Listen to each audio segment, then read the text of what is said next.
Ito mga pare, mayroon tayong Kia Rio dito. Kapalitan natin ng clutch master. Ito na, tinatanggal ko na yung pedal, yung nakatukod sa rad. Ito na, tinatanggal ko na yung hose. Tapos babarahan natin mga pare yan. Yan na. Yun. At yan na nga, tinanggal ko na yung tubo. Hindi kasi gamit yung At pinihit ko ng pamihit dyan at hindi kaya ng kamay, matigas.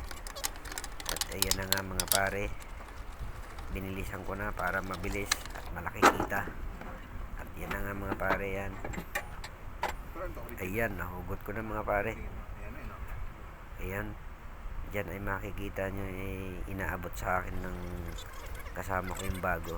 At ngayon sinukat-sukat ko kung pareho. At nakita ko nga pareho.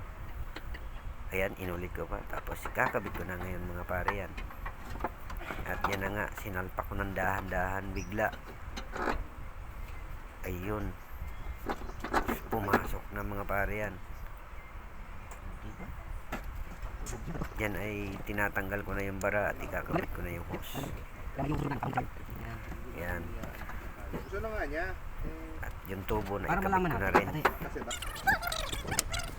At yan na nga, naikabit ko na. Yun. Ngayon, ilagay ko na yung clamp.